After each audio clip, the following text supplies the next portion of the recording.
The Tigers find themselves in a very similar position to where they were in 2024. Let's take a look at their last 5 seasons. Obviously, 2024 and 2025 was a very similar season. They obviously made the playoffs through the wild card, and then they got bounced out in the ALDS. And in 2025, it was by the Mariners. So definitely interesting seasons the Tigers have had. They've obviously been better than a lot of their recent seasons, but they haven't really been able to get over that division series mark. And going into 2026, it's a very similar team, and they haven't made a ton of moves so far. Let's go over the Tigers' contract situation because they didn't really make a lot of moves. And obviously, Javier Baez is their most paid player, getting $24 million a season. He's obviously here for 2 more years. Jack Flaherty's here for 1 more season with that contract he signed in 2025. Colt Keith is still here on that massive deal he signed in 2024. Gleyber Torres obviously took the qualifying offer, so he's going to be here for the 2026 season. Now, Kyle Finnegan just signed with the team in the offseason, getting $9.5 million over the next 2 seasons. So did Kenley Jansen. He also got a team option for 2027, so we'll see if that gets extended. But he'll be making $9 million in 2026. And then so did Drew Anderson as well. He also got signed in the offseason for $7 million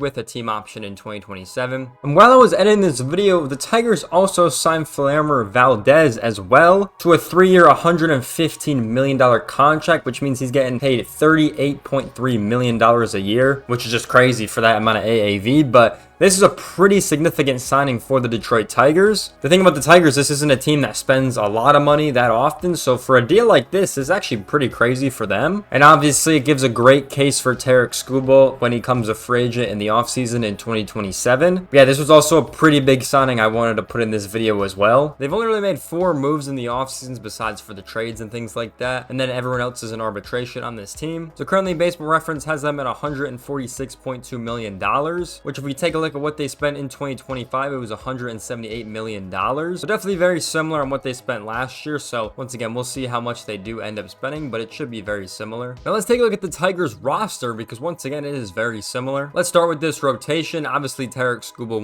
one of the best pitchers in the league right now. Obviously, Jack Flaherty's still here, definitely a solid pitcher. Casey Mize as well. Reese Olson, Drew Anderson are still here as well. So that's kind of the 6 they have in this rotation right now. Well, it's definitely a solid amount of pitchers. I'm not gonna lie. I think they're very good. And we'll definitely see how they are moving forward. Now moving over onto the bullpen right here, they obviously have upgraded a little bit. Obviously with Kenley Jansen and Kyle Ferguson, those were the big acquisitions they got in the offseason. I definitely think they're going to fit right well into this Tigers bullpen, especially with some of the arms they've already got in here. I definitely think this bullpen is definitely on the upper echelon in the MLB. Now let's go over to the starting 9. Let's start with the catcher position. Obviously Dylan Dingler is going to start at this catcher position. Spencer Torkelson should start at first base. Second base should be Gleyber Torres. I feel like for third base, you could go Colt Keith or Matt Verling, honestly. And then shortstop, you could go Baez or you could go Zach McKinstry. We'll kind of see what they choose to do. And obviously in this outfield, they definitely got some solid players out here. In left field, definitely Riley Green is going to start out there. Center field got to be Parker Meadows. And then in right field, it's got to be Kerry Carpenter. And then obviously at the DH position, you could just kind of put who's ever left, to be honest. But definitely a solid roster for the Tigers. Definitely very similar to what they had in 2025. But let's go over the top 100. Now the Tigers have 4 prospects in the top 100, which I definitely think is one of the reasons they're not spending as much money because they're waiting for these players to come up. So coming at number 2 in the new top 100 is Kevin McGongle. He was drafted in 2023 and in 2025 played really solid, especially at the high A level.